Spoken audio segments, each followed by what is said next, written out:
ایک دفعہ ایک ٹرین میں ماں اور اس کا 20 سالہ بیٹا سفر کر رہے تھے۔ سامنے والی سیٹ پہ ایک نیا شادی شدہ جوڑا بیٹھا ہوا تھا۔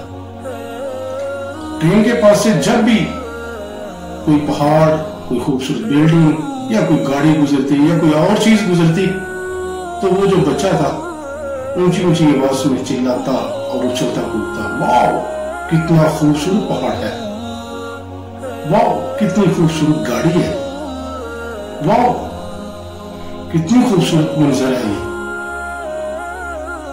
سامنے بیٹھا ہوا جوڑا تنگ ہو رہا تھا لیکن چپ تھا۔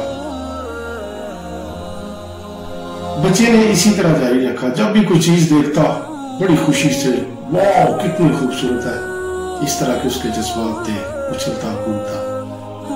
سامنے بیٹھا ہوا جوڑا جو تھا وہ آخر کر تنگ آ گیا، وہ کہنے لگا، ماں جی آپ کا بچہ پاگل ہے، اس کو چپ کروائیں، کیوں ڈسٹرب کر رہا ہے سبھی کو۔ ماں کی آنکھوں میں آنسو آ گئے۔ ماں نے کہا، بیٹا یہ پاگل نہیں ہے، 20 سال پہلے جب پیدا ہوا تھا پیدائشی طور پہ دیکھ نہیں سکتا تھا، ڈاکٹر نے کہا تھا جب بڑا ہوگا تو آپریٹ کریں گے، امید ہے انشاءاللہ یہ دیکھ سکے گا۔ بیٹا 3 دن پہلے میں نے اس کا آپریٹ کروایا اور اب یہ چیزیں دیکھ سکتا ہے۔ جن چیزوں کو باہر دیکھ کے یہ خوشی سے نڈھال ہو رہا ہے، دراصل ان کے بارے میں اس نے سنا ہوا ہے، دیکھا نہیں ہوا۔ میں معذرت چاہتی ہوں بیٹا۔ وہ نیا شادی شدہ جو جوڑا تھا وہ شرمندہ ہو گیا۔ شرمندگی کی اصل وجہ بدگمانی، سوء ظن تھا۔ اگر وہ پازیٹیو سوچتے تو یہ نہ ہوتا۔ قرآن کریم میں اگر دیکھیں اللہ پاک نے بڑے خوبصورت انداز میں فرمایا ہوا ہے، اے ایمان والو بہت زیادہ بدگمانیاں نہ کیا کرو کیونکہ اکثر بدگمانیاں گناہ ہیں۔ نبی اکرم صلی اللہ علیہ وسلم کا ارشاد گرامی ہے،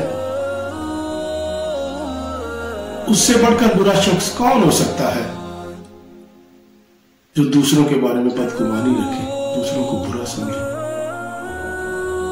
اگر ہم معاشرے کو دیکھیں تو معاشرے میں بدگمانی کرنا، دوسروں کے بارے میں عجیب خیالات رکھنا، وہ یہ کر رہا ہے تو اس کا پیچھے پس منظر یہ ہوگا، وہ اس طرح سوچ رہا ہے وہ میرے خلاف سوچ رہا ہوگا، یا اسی طرح بدگمانی کے ساتھ ساتھ چیزوں کو منحوس سمجھنا، فلاں مہینہ بڑا منحوس ہے اس میں کام نہیں کرنی چاہیے، بلی آگے سے گزر جائے منحوسیت کی علامت ہے۔ یار جب میں فلاں بندے کو دیکھتا ہوں، جب بھی صبح صبح دیکھ لیتا ہوں، میرا پورا دن جو ہے وہ اسی طرح ضائع گزر جاتا ہے، وہ بڑا منحوس بنتا ہے۔ خدا را چیزوں کو منحوس کہنا، گھڑیوں کو منحوس کہنا چھوڑ دیں، اس سے معاشرے میں بہت سی قباحتیں پیدا ہوتی ہیں، جو ہمارے آپس کے تعلقات ہوتے ہیں وہ بہت زیادہ متاثر ہوتے ہیں۔ کہا جاتا ہے سفر کے مہینے میں شادی نہیں کرنی چاہیے، سفر کے مہینے میں شادی کریں تو وہ کامیاب نہیں ہوتی، کامیاب ہو جائے تو بچے نہیں ہوتے، بچے ہو جائے تو وہ نیک نہیں ہوتے۔ حضرت علی رضی اللہ تعالیٰ عنہ اور حضرت فاطمہ رضی اللہ تعالیٰ عنہ کی شادی سفر میں ہوئی تھی، اور مجھے بتائیں اس سے بڑھ کے کامیاب شادی کون سی ہے؟ کامیاب شادی ہو جائے تو بچے نہیں ہوتے، حسن حسین بی بی زینب انہی کے بچے تھے، بچے ہو جائے وہ نیک نہیں ہوتے۔ یہ بتائیں جو قرآن نیزے پہ پڑھے، جو دین کی خاطر تن من دھن سب کچھ لٹا دے، اس سے بڑھ کے نیک کون ہو سکتا ہے؟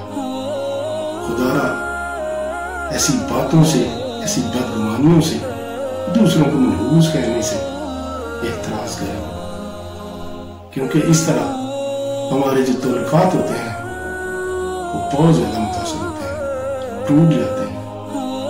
اللہ ہمیں خوشیاں دے اور خوشیاں بانٹنے کی توفیق دے۔